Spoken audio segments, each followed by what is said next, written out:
ശശി തരൂർ പ്രചാരണത്തിന് എത്താത്തത് വിദേശത്തായതുകൊണ്ടെന്നുള്ളതാണ് KPCC അധ്യക്ഷൻ സണ്ണി ജോസഫ് പറയുന്നത്. ആരെയും പ്രത്യേകം ക്ഷണിക്കേണ്ടെന്ന് ആവശ്യമില്ല.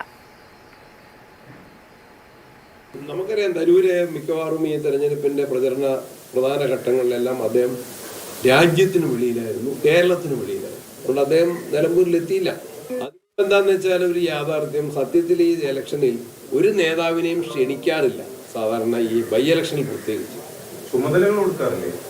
അതെന്താ വെച്ചാൽ അത് തരൂരിനെ പോലത്തെ സീനിയർ ലീഡേഴ്സിനും ഒരാൾക്കും വർക്കിംഗ് കമ്മിറ്റിയിൽ ഇപ്പൊ രമേശ് ചെന്നിത്തലയ്ക്ക് പ്രത്യേക ചുമതലയില്ല, കൊടിക്കുന്നിൽ സുരേഷിന് പ്രത്യേക ചുമതലയില്ല, കെ സുധാകരന് പ്രത്യേക ചുമതലയില്ല. ചുമതല കൊടുക്കുന്നത് പഞ്ചായത്തിലെ ചുമതല കൊടുത്തത് അതിനേക്കാൾ KPCC ഭാരവാഹികൾക്കും MLA മാർക്കും MP മാർക്കുമാണ്. തരൂരും രമേശ് ചെന്നിത്തലയും കൊടിക്കുന്നിൽ സുരേഷും ഒക്കെ അതിനേക്കാൾ ഉയർന്ന വർക്കിംഗ് കമ്മിറ്റി മെമ്പർമാർ.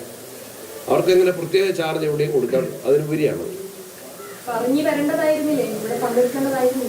വരുന്ന കൂടുതൽ നന്നായിരുന്നല്ലേ.